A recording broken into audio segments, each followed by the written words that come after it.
Hi guys, আসসালামু আলাইকুম। কেমন আছো সবাই? আশা করি সবাই ভালো আছো। আর তোমাদের দোয়ায় আলহামদুলিল্লাহ আমরাও ভালো আছি।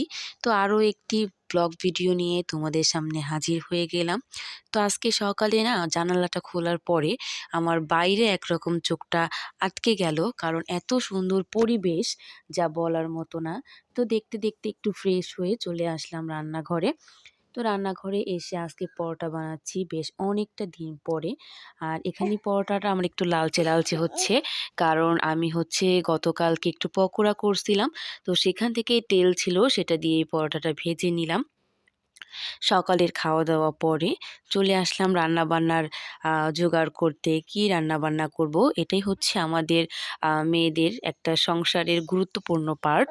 তো যদিও আমি গতকালকে তোমাদের ভাইয়া যখন মুরগিটা এনেছিল তখনই কিন্তু আমি আজকে রান্না করব, এটার জন্য কিন্তু পাতিলে বেশ অনেকটা মাংস রেখে দিছি আজকের পরিমাণে। তো যাই হোক, দেখো এখানে হচ্ছে দুইটা মা আর বাচ্চা। বাচ্চাটা কিছুদিন আগেই হয়েছে। তো তারা মানে বাচ্চাটা হওয়ার পরে তার মা তাকে এখানেই রাখছে, মানে আমাদের ঘরেই। তো যাই হোক, ওদেরকে দেখতে দেখতে আবারও কাজ শুরু করে দিলাম। তো এখানে মাংসটা ভিজায় নিব। মাংসটা বেশ অনেকটাই নিছি, সাথে কিন্তু ২টা পাও আছে। আর আমার না মাংসর থেকে মাংসর যে অন্যান্য পার্টগুলো থাকে মুরগির, সেটা খেতে একটু বেশিই ভালো লাগে। তো তারপরে চলে গেলাম কোটাকাটিতে, যেহেতু রান্না করব কোটাকাটি তো করতেই হবে। আর আজকে আমি শুধু মাংসই রান্না করব। আমি সাধারণত এক পদ রান্নাই করি, মানে এক আইটেমই করি। এত ২-৩ পদের রান্না আমি করি না। কারণ তোমাদের ভাইয়াও ২-৩ পদের রান্না করা পছন্দ করে না। আর আমার কাছেও ভালো লাগে না। যেহেতু আমার ছোট্ট একটা বাচ্চা আছে, তো আমি এত মানে ভেজাল করতে পারি না। তো যাই হোক, তারপর এখানে মাংসগুলো একে একে সুন্দর করে একেবারে ধুয়ে নিলাম বাহিরে বসে বসেই। বাহিরে বসে কাজ করার না মজাটাই আলাদা। যেহেতু বাড়ির পরিবেশটা খুব সুন্দর, তো আমি ম্যাক্সিমাম সময় বাহিরে বসেই কাজ করি। এতে খুব ভাল লাগে। কাজ করতে নিজেরকেও ভাল লাগে। তারপর হচ্ছে আশেপাশে যে পরিবেশ দেখি সেটাও ভাল লাগে। তো সবকিছু গুছগাছ পরে চলে আসলাম রান্নাবান্না করতে। আর আজকে আমি এখানে সয়াবিন তেলের পরিবর্তে সরিষার তেল দিয়ে তরকারিটা রান্না করব। সরিষার তেল দিয়ে তরকারি রান্না করলে কিন্তু খাবারটা খুব মজা হয়।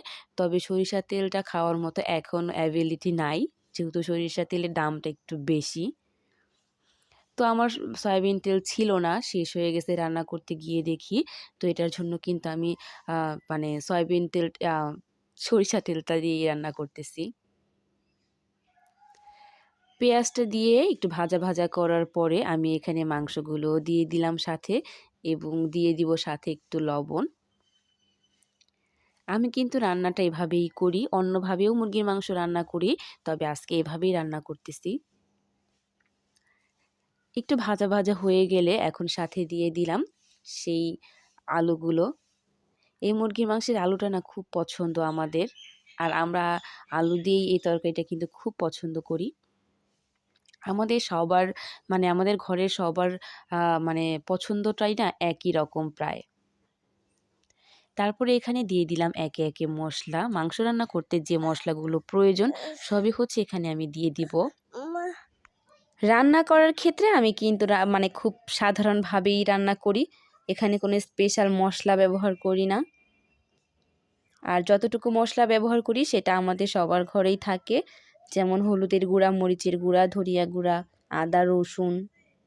জাস্ট এই মশলাটা কিন্তু আমরা যারা রান্না বান্না করি তাদের কিন্তু সবার ঘরেই থাকবে। আর অল্প উপকরণে রান্না করাটাই কিন্তু ভালো। সবসময় তো দেখা যায় দামি দামি অন্যান্য জিনিসপত্র ঘরে রাখা সম্ভব না আমাদের মতো মধ্যবিত্ত ফ্যামিলিতে। তো তাই ঘরে যা থাকে সেগুলো দিয়ে রান্না করে ফেলি। তবে খাবারটা খেতে কিন্তু খারাপ হয় না, মজাই হয়। মামুনি, মামুনি, কি খাচ্ছ মা? এদিকে তাকাও। কি খাচ্ছ? চিনি। তোমার কি হয়েছে আজকে বলো? জ্বর। আজকে হচ্ছে আমার মানে ফাইয়াম সোনার শরীরটা ভালো না, রাত্রে থেকে না অনেক জ্বর, মানে কোনো কিছুই হচ্ছে খাইতে পারে না। তো এখন হচ্ছে আমি এখানে এই যে রান্না করতেছি, আর এখানে হচ্ছে ফাইয়াম সোনা একটু চিনি নিছে, সে নাকি চিনি খাবে, তো তাকে হচ্ছে একটু দিলাম। তো সবাই হচ্ছে আমার বাচ্চার জন্য একটু দোয়া করবেন, ও যেন তাড়াতাড়ি একটু সুস্থ হয়ে যায়, তাই না মামনি? বলো, তুমি বলো, বলো, বলো। পুচকুসোনার সাথে কথা শেষ হয়ে গেলে তারপর আবার আমি রান্নায় চলে আসলাম। তো এখানে আমি পা আর কলিজাটা রেখে দিছিলাম। আমি রান্নার প্রথমের দিকেই কিন্তু মানে কলিজা পা এগুলো দেই না, কারণ এগুলো খুব তাড়াতাড়ি তাহলে সিদ্ধ হয়ে যায় এবং খুব নরম হয়ে যায়, খেতে ভাল লাগে না। তো আমি একটু পরেই দেই। তো পুরোপুরি ভালোভাবে কষানোর পরে এখানে দিয়ে দিলাম পানি। আর যেহেতু আমি একটু ঝোল ঝোল করব, তো এটার জন্য কিন্তু আমি খুব বেশি করে একটু পানি দেব, মানে যতটুকু লাগে। পানি দেওয়ার পরে এখন হচ্ছে আমি একটু মানে একটু চেক করে নিব লবণটা, কারণ আমি না সব সময় মানে লবণ কম বেশি দিয়ে ফেলি।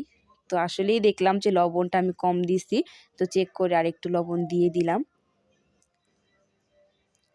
তারপরে আরেকটু নাড়াচাড়া করে এখন হচ্ছে ঢাকা দিয়ে রেখে দিব, কিছুক্ষণ পরে তরকারিটা আমার হয়ে যাবে।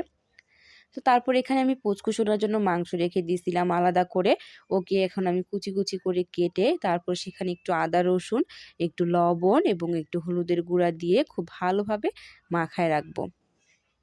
আর পুচকুচোনা এভাবেই খেতে খুব বেশি পছন্দ করে।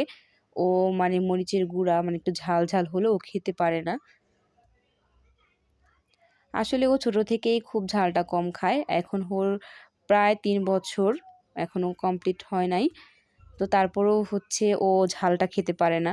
ও এখনও মানে ঝাল ছাড়া ছাড়া জিনিসগুলোই খায়, আমাদের তরকারিও ভুলেও খেতে পারে না। তো যাই হোক, তরকারিটা এখানে আমার হয়ে গেছে। এখন আমি হচ্ছে ভাত বসাই দিব। ভাতটা বসাই দেওয়ার পরে আমি সংসারের অন্যান্য কাজগুলো করে নিলাম। তো এর মধ্যে ছাদে গেছিলাম, কিছু কাপড় চোপড় ছিল, সেটা হচ্ছে নামায় নিলাম।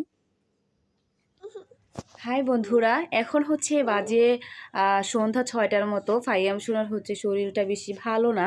তো যাই হোক, সে হচ্ছে এখন ঘুম থেকে উঠে প্রচুর জিদ করতেছে, তাই না মামুনি? আর আমরা একটু বাহিরে দেখাই। এই যে হচ্ছে বাহিরের পরিবেশ, বাহিরে মানে একবারে অন্ধকার হয়ে গেছে, চারদিকে হচ্ছে লাইট জ্বলতেছে, তাই ভালো দেখা যাইতেছে না, তাই না শোনো? তারপর আমি পুচকুসোনাকে নিয়ে রান্নাঘরে চলে আসলাম আমাদের জন্য চা বসানোর জন্য, কারণ সন্ধ্যা হয়ে গেছে, এখন তো চা খাওয়াই লাগবে। তো এটার জন্য আজকে আমি রং চা বসাই নিলাম, মানে লাল চা। আর আমার ঘরে বর্তমানে আদা নাই, লেবু নাই, শুধু চাই হচ্ছে খেতে হবে। তো যাই হোক, তারপর হচ্ছে চাটা হয়ে গেছে। আবার মাঝখানে একটু মুড়ি খাইছিলাম, মাংস তরকারি দিয়ে একটু মুড়ি মেখে খাইছিলাম, তারপরে হচ্ছে চা খাচ্ছি। তো যাই হোক, ব্লগটা আজকে আমার এই পর্যন্তই। সবাই ভালো থাকো, সুস্থ থাকো। কেমন লাগলো ব্লগটা অবশ্যই কমেন্টস করে জানাবে। আল্লাহ হাফেজ।